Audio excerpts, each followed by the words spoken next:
திருவாரூர் மாவட்டம் திருத்துறைப்பூண்டி வாசன் தியேட்டரை பற்றிய ஒரு பார்வை.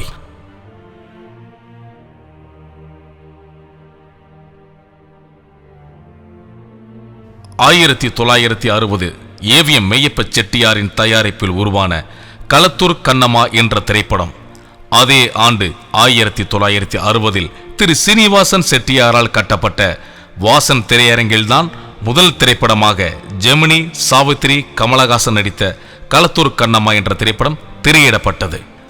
1948 சந்திரலேகா என்ற மிக பிரம்மாண்டமான படத்தை தயாரித்த திருத்துறைப்பூண்டியை பூர்வீகமாக கொண்ட SS வாசன் அவர்களின் தியேட்டர் என்று பலரும் நினைத்திருக்க கூடும். ஆனால் இது திரு சீனிவாசன் செட்டியார் அவர்களால் உருவாக்கப்பட்ட வாசன் தியேட்டர். டூரிங் டாக்கீஸ் அதிகமாக இருந்த காலத்தில், தொழில்நுட்பம் வளராத காலத்திலேயே மிக பிரம்மாண்டமாக கட்டப்பட்ட தியேட்டர் தான் இந்த வாசன் தியேட்டர். 1966 முதல் ரிலீஸ் ஆன அன்பேவா முதல் ஈஸ்ட்மன் கலர் வரையிலான படங்கள் வாசன் தியேட்டரில் திரையிடப்பட்டன. மொத்த இருக்கையின் எண்ணிக்கை 652. ஆனால் ஒவ்வொரு ஷோவிற்கும் 1000க்கும் மேற்பட்டவர்கள் நின்று கொண்டுதான் படம் பார்த்தனர். திரிசூலம், மனிதன், ஒரு கைதியின் டைரி, என் ராசாவின் மனசிலே, கரகாட்டக்காரன் போன்ற அனைத்து திரைப்படங்களுக்கும் வசூலை அள்ளி குவித்ததுதான் இந்த வாசன் தியேட்டர். ஒவ்வொரு படமும் அவ்வாறே அமைந்தது. 1993 வால்டர் வெற்றிவேல் என்ற திரைப்படம் ரிலீஸ் ஆனது.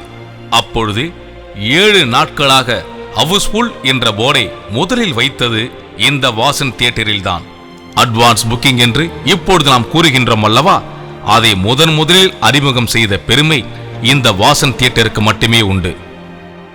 சுமார் 60 வயது மதிக்கத்தக்க ஒருவர் நம்மிடம் வாசன் திரையரங்கை பற்றி பெருமையாக பேசி கடந்து சென்றார். நிச்சயம் நம்மை போன்ற ரசிகர்களில் அவரும் ஒருவரே. நான் இந்த திரையரங்கை கடந்து செல்லும் போதெல்லாம் குதூகலமும் விசில் சத்தமும் சிரிப்பொலியும் காதில் விழுந்து கொண்டேதான் இருக்கும். அவர்கள் திரைப்படம் ஆரம்பிக்கும் பொழுது ஒரு பாடலை ஒலிக்கச் செய்வார்கள்.